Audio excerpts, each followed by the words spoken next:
আমি তো আপনাকে অনেক ভালো মনে করতাম, আপনাকে বাবার মতো মূল্যায়ন করতাম, আর আপনি আমার সাথে এসব করতে চাচ্ছেন। এসব কিছু ভাবতেও আমার ঘৃণা লাগে কাকা। কাকা, আপনি এতটা নীচ আমি কখনো কল্পনাও করতে পারি নাই। আমার কথাগুলো শুনে কাকা বলল, তাসনিয়া, আমি তোমাকে অনেক ভালোবাসি। তুমি আমার বড় ভাইজের মেয়ে বলেই আমি তোমাকে কিছু বলতে পারিনি। আমি যে তোমাকে কতটা ভালোবাসি তা তোমাকে বোঝাতে পারি না তাসনিয়া।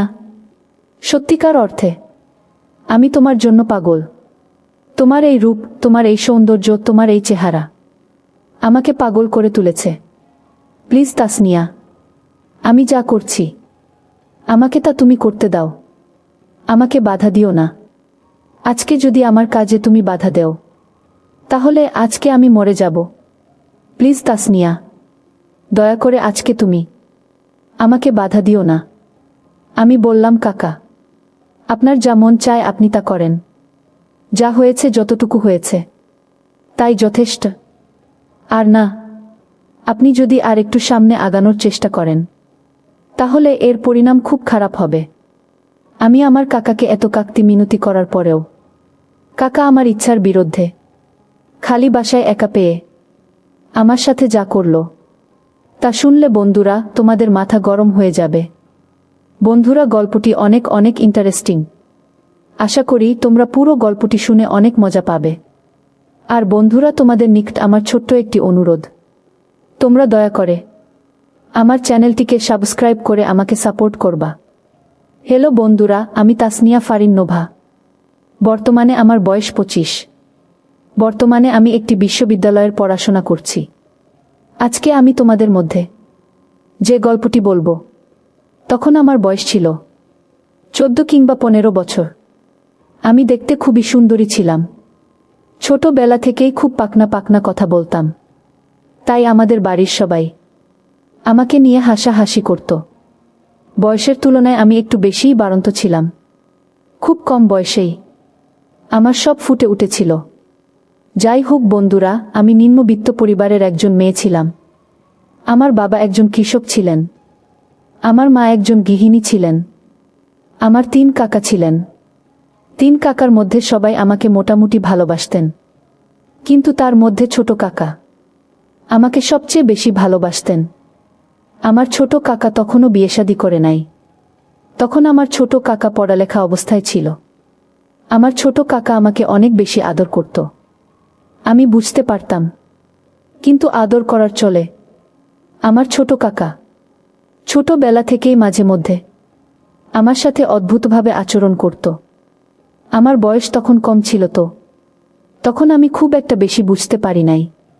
কিন্তু যখন আমি বড় হতে লাগলাম, আমার বয়স বাড়তে লাগল, তখন আমি কাকার এই আচরণের মর্ম আস্তে আস্তে অনুভব করতে শুরু করলাম। একদিন কাকা অনেক দূরে মেলায় গিয়েছিল।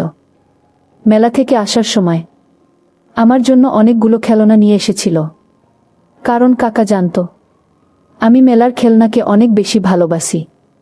কাকা মেলা থেকে খেলনার পাশাপাশি অনেক মজার মজার খাবার এবং মিষ্টি নিয়ে এসেছিল। কাকা মেলা থেকে এসব কিছু নিয়ে এসে আমাকে ডাকাডাকি করতে শুরু করল, আমাকে খুঁজতে শুরু করল। আমাকে খুঁজে যখন কোথাও পাচ্ছিল না, আমি পাশের বাড়িতে আমার বান্ধবীদের সাথে ঘোরাঘুরি করতে চলে গিয়েছিলাম। তারপর কাকা আমার আম্মুকে বলল, ভাবি, ও ভাবি, নোভা কোথায়?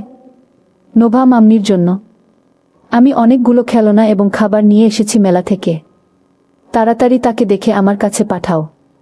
মেলা থেকে তার জন্য কিছু গহনাও এনেছি, আমি নিজ হাতে তাকে পরিয়ে দেব। তাড়াতাড়ি ভাবি, ওকে আমার কাছে ডেকে পাঠাও তো। আমার প্রতি চাচার এরকম ভালোবাসা দেখে আমার আম্মু খুব খুশি হয়ে গেলেন। খুশি হয়ে আমাকে ডাকতে গেলেন, আমাকে ডেকে এনে কাকার কাছে পাঠালেন। আমি যেতেই কাকা আমাকে ধরে বললেন, মাম্মি, কোথায় গিয়েছিলে তুমি? তোমার জন্য আমি কতক্ষণ ধরে অপেক্ষা করছি। আমি চাচার কাছ থেকে আমার নিজেকে ছাড়ানোর জন্য অনেক কৌশল করছিলাম, কারণ কাকার ধরার মুডটাই ছিল অন্যরকম।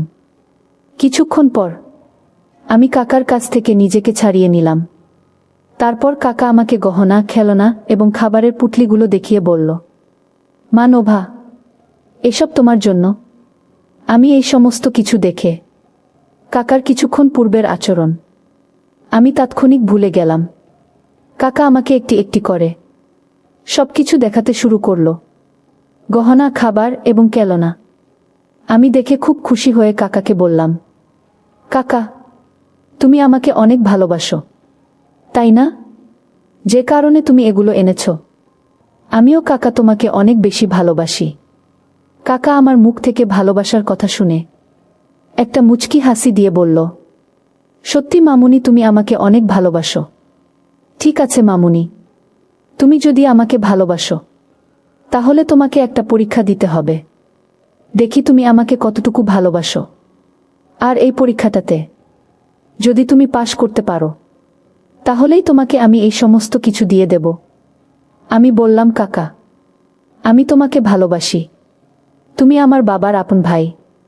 আমি তোমাকে কাকার মতো করেই ভালোবাসি। এ ব্যাপারে কোনো সন্দেহ আছে তোমার? যদি সন্দেহ থাকে তাহলে তুমি আমাকে যে কোনো পরীক্ষা নিতে পারো। কাকা আমার মুখ থেকে এরকম ধরনের অনুভূতির কথা শুনে বলল, আচ্ছা ঠিক আছে মামুনি, যাও, তুমি আমাকে ভালোবাসো। তোমাকে কোনো পরীক্ষা দিতে হবে না, তবে তোমাকে প্রতিদিন একটা কাজ করতে হবে। যদি তুমি এই কাজটা করতে পারো তাহলে তোমাকে আরও বেশি মজা দিব। তুমি যা চাও তাই দিব। বলো মা নোভা, তুমি কি প্রতিদিন আমার সাথে এই কাজটা করতে পারবা?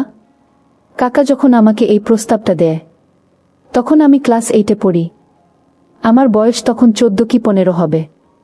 কাকার মুখ থেকে এইরকম ধরনের কথা শুনে আমি প্রথমে কিছুটা ঘাবড়ে যাই। কি এরকম কাজ, যে কাজটা কাকার সাথে প্রতিদিন আমাকে করতে হবে? আমি প্রথমত খুব ভয় পেয়ে যাই, না জানি কি কাজ করতে বলে কাকা। কিন্তু কাকার চোখে মুখে ভিন্ন এক চাপ আমি দেখতে পেয়েছিলাম। তারপর আমি কাকাকে বললাম, কাকা, কি এমন কাজ যে কাজটা তোমার সাথে প্রতিদিন করতে হবে, আর এই জন্য তুমি আমাকে প্রতিদিন অনেক মজা দিবে? যদি করার মতো হয় তাহলে কাকা অবশ্যই তোমার সাথে আমি কাজ করব। আর যদি করার মতো না হয় তাহলে তো কিছু করার নেই। একটু বলো কাকা প্লিজ। বলো না কাকা, একটু প্লিজ। এত ঘোরাচ্ছ কেন? কাকা আমার মোটিভেশন বুঝে কথাটাকে ঘোরানোর চেষ্টা করছে। কাকা বলল, আচ্ছা ঠিক আছে মামুনি, তোমাকে বেশি কিছু করতে হবে না। তুমি প্রতিদিন রাতে 8টা থেকে 9টা পর্যন্ত আমার কাছে এসে পড়তে হবে। আমি তোমাকে খুব মনোযোগ সহকারে পড়াবো। তোমাকে সামনে ভালো রেজাল্ট করতে হবে। কাকা আমাকে পড়াবে। কথাটা শুনে আমার কাছে খুব ভালো লাগলো। এর আগে কাকাকে অনেকবার বলেও আমাকে পড়াতে রাজি করাতে পারি নাই। কাকার নিজের পড়ালেখা এবং আরও ব্যস্ততা ছিল। আজকে কাকা নিজেই বলছে সে আমাকে পড়াবে। সেটা আমার কাছে খুব আনন্দের মনে হয়েছিল। কিন্তু এই আনন্দের বিশ্বাসটা যে আমার জীবনে কাল হয়ে দাঁড়াবে তা আমি কখনো কল্পনাও করতে পারি নাই। আমার জীবনের সর্বনাশ ডেকে আনবে আমি কখনো ভাবতেই পারি নাই। আমি বললাম, আচ্ছা ঠিক আছে কাকা, আমি কাল থেকে প্রতিদিন রাত্রে 8টা থেকে 9টা পর্যন্ত তোমার কাছে পড়তে আসব। এই বলে আমি কাকার কাছ থেকে খেলনা সামগ্রী, গহনা এবং মিষ্টি নিয়ে চলে আসলাম। এসে আমার আম্মুকে বললাম, আম্মু, কাল থেকে কাকা আমাকে রাত্রে 8টা থেকে 9টা পর্যন্ত পড়াবে। কাকা আমাকে পড়াবে শুনে আম্মু খুব খুশি হলো। পরের দিন রাত্রে 8টা বাজে চলে গেলাম কাকার রুমে পড়তে। কাকা আমাকে পড়তে এসেছি দেখে অনেক খুশি হয়েছি। কাকা আমাকে একটি অঙ্ক বুঝিয়ে দিল। আমি সে অঙ্কটি আবার পুনরায় করার চেষ্টা করছিলাম।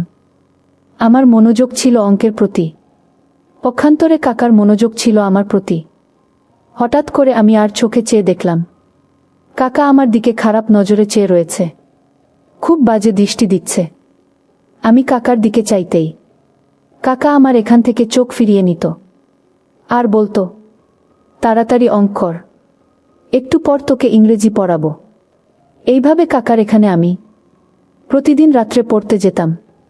মাঝে মধ্যে আমি যখন পড়া পারতাম না তখন কাকা শাসন করার ছলে আমাকে খুব বাজেভাবে ছুঁইত। আমি কিছু বলতেও পারতাম না। একদিন আমি কাকাকে বললাম, কাকা তুমি যদি আমাকে এভাবে মারো তাহলে আমি আর পড়তে আসব না। কাকা বলল, আরে বেটি, যদি তাকে কিছু শাসন না করি তাহলে কি তোর ভেতর থেকে পড়া বের হবে? আমি বললাম, কাকা তো ঠিকই বলেছে, যদি শাসন না করে তাহলে তো আমার পড়তে মন চাইবে না। কিন্তু আমি তখনও কাকার ভিতরে লুকিয়ে থাকা শয়তানটাকে চিনতে পারি নাই। একদিন কাকা আমাকে পড়াচ্ছিল, একদিকে পড়াচ্ছিল আর অন্যদিকে টেবিলের নিচ দিয়ে আমার নিম্নাংশে এলোমেলো করার চেষ্টা করছিল। আমি তখন লজ্জায় কিছু বলতে পারছিলাম না। আমি বারবার সরে যাওয়ার চেষ্টা করছিলাম, কিন্তু কোনোভাবেই পারছিলাম না। অবশেষে আমার মুড খারাপ দেখে কাকাই আমাকে ছেড়ে দিয়েছিল। পরের দিন কাকার কাছে পড়তে গেলে কাকা আমাকে বলল, মা তাসনিয়া, আজকে আমি তোমাকে পড়াবো না। আজকে আমার মন ভালো নেই। আজকে তোমাকে নিয়ে শুয়ে শুয়ে একটি বাংলা নাটক দেখব। বাংলা নাটক আমার কাছে এমনিতেই খুব প্রিয়।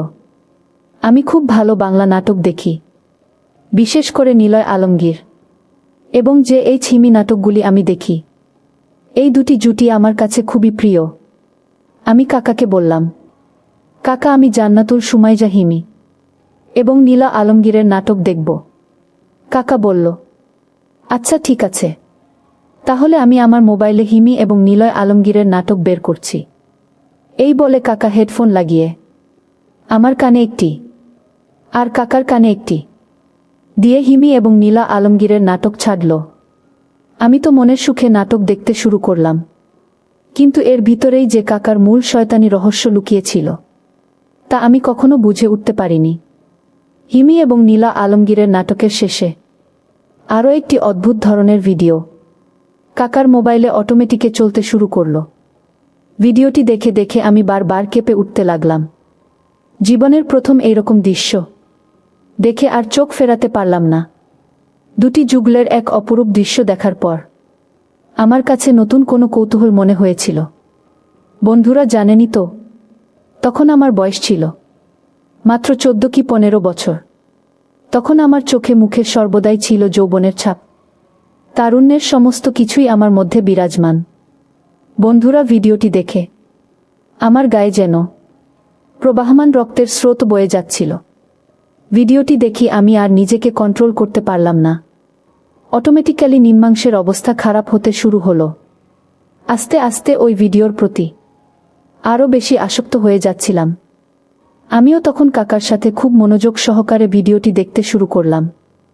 আমার তখন এমন অবস্থা হলো, কাকাকে তখন বন্ধুর মতোই মনে হলো। আমার কোনো হুঁশ জ্ঞানই ছিল না। আমি কি দেখতেছি, কার সাথে দেখতেছি, তার কোনো খেয়ালই নেই। ওই ভিডিওটি যেন আমাকে পরিপূর্ণ পাগল করে দিয়েছিল। ভিডিওটি দেখতে দেখতে হঠাৎ আমার কাছে মনে হলো, কাকা যেন আমার সাথে কি রকম অদ্ভুত আচরণ করতে শুরু করলো। ভিডিওটি দেখে আমার অবস্থা এতটাই খারাপ হয়ে গেছিল যে কাকা যে আমার সাথে এরকম বাজে আচরণ করছে তাও আমার খেয়াল নেই। মানে আমি যেন একটা কাকতারুয়া হয়ে গেছি। কাকার যা মন চায়, যেভাবে মন চায় তার কাজ চালিয়ে যাচ্ছে, কিন্তু আমি কোনো বাধা দেওয়ার প্রয়োজনই মনে করেছিলাম না। ভিডিওটি আমাকে এতটুকুই আসক্ত বানিয়েছিল যে যেখানে আমার নিজের কাকা আমার সবকিছু লুটে নিয়ে যাচ্ছিল, তারপরও আমি তাকে কিছু বলার মতো অনুভূতি খুঁজে পেলাম না। কাকা আর আমি একাকিত্বে রুমের মধ্যে চলছে এক ভিন্ন রকম প্রতিযোগিতা। কাকা যখন পূর্ণ নিয়ন্ত্রণ আনতে যাবে তখন আমার হুঁশ ফিরে আসে। আমি চোখ মেলে চেয়ে দেখি কাকা আমার উপর অন্তিম তাণ্ডব শান্তি শুরু করতে চলেছে। আমি বললাম, কাকা আমি তো আপনার এখানে পড়তে এসেছি, আপনি আমার সাথে এইসব কি করছেন? এসব একদম বাজে কাজ, একদম খারাপ লোকের কাজ। আমি তো আপনাকে অনেক ভালো মনে করতাম, আপনাকে বাবার মতো মূল্যায়ন করতাম, আর আপনি আমার সাথে এসব করতে চাচ্ছেন? এসব কিছু ভাবতেও আমার ঘৃণা লাগে কাকা। কাকা আপনি এতটা নীচ আমি কখনো কল্পনাও করতে পারি নাই। আমার কথাগুলো শুনে কাকা বলল, তাসনিয়া আমি তোমাকে অনেক ভালোবাসি। তুমি আমার বড় ভাইজের মেয়ে বলেই আমি তোমাকে কিছু বলতে পারিনি। আমি যে তোমাকে কতটা ভালোবাসি তা তোমাকে বোঝাতে পারি না তাসনিয়া। সত্যিকার অর্থে আমি তোমার জন্য পাগল। তোমার এই রূপ, তোমার এই সৌন্দর্য, তোমার এই চেহারা আমাকে পাগল করে তুলেছে। প্লিজ তাসনিয়া, আমি যা করছি আমাকে তা তুমি করতে দাও। আমাকে বাধা দিও না। আজকে যদি আমার কাজে তুমি বাধা দেও তাহলে আজকে আমি মরে যাব। প্লিজ তাসনিয়া, দয়া করে আজকে তুমি আমাকে বাধা দিও না। আমি বললাম কাকা, আপনার যা মন চায় আপনি তা করেন। যা হয়েছে, যতটুকু হয়েছে তাই যথেষ্ট। আর না, আপনি যদি আর একটু সামনে আগানোর চেষ্টা করেন তাহলে এর পরিণাম খুব খারাপ হবে। আমি আমার কাকাকে এত কাকতি মিনতি করার পরেও কাকা আমার ইচ্ছার বিরুদ্ধে খালি বাসায় একা পেয়ে আমার জীবনে প্রথম অভিষেক ঘটিয়েছিল। জীবনে প্রথম আমি এই রকম পরিস্থিতিতে আমার হৃদয় রক্তকরণ হয়েছিল। তারপর থেকে বন্ধুরা, আমি আমার কাকার ধারে কাছেও আমি যাইনি। এখন আমি বিশ্ববিদ্যালয়ের একজন ছাত্রী, চাইলে এর প্রতিবাদ করতে পারি, কিন্তু না, আমি তা করব। এতে আমার বাবা এবং চাচার মধ্যে বড় ধরনের ঝগড়া হতে পারে। তাই এর বিচার একজনের কাছে দিয়ে দিলাম। ভাবলাম কোনো না কোনো দিন হয়তো এর বিচার পাবা। পরিশেষে আমি তোমাদেরকে বলবো বন্ধুরা, সন্তানের পিতা মাতারা অবশ্যই একেবারে ছোটবেলা থেকেই তাদের সন্তানদের প্রতি লক্ষ্য রাখা উচিত। আর প্রত্যেকটি পিতামাতাই উচিত তাদের সন্তানদেরকে নিজের মতো করে মানুষ করা, নিজের চোখে চোখে রাখা এবং বিশ্বস্ততার উপর ভরসা করে কারো উপর ন্যস্ত না করা। বন্ধুরা, গল্পটি তোমাদের কেমন লাগলো অবশ্যই কমেন্ট করে জানাবে। বন্ধুরা, আজকে এই পর্যন্তই। আবারও আসবো তোমাদের মধ্যে নতুন কোনো গল্প নিয়ে। গল্পটি যদি তোমাদের ভালো লাগে তাহলে একটি লাইক দাও। প্রতিদিন আমি তোমাদেরকে এই রকম ইন্টারেস্টিং একটা করে নতুন গল্প উপহার দিব। তাই তোমাদেরকে অনুরোধ করে বলছি, তোমরা যদি এই রকম ধরনের ইন্টারেস্টিং গল্প পেতে চাও তাহলে দয়া করে আমার চ্যানেলটি সাবস্ক্রাইব করো। অবশেষে তোমাদের সকলের সুস্বাস্থ্য কামনা করি। ভিডিওটি দেখার জন্য তোমাদের সকলকে অসংখ্য ধন্যবাদ।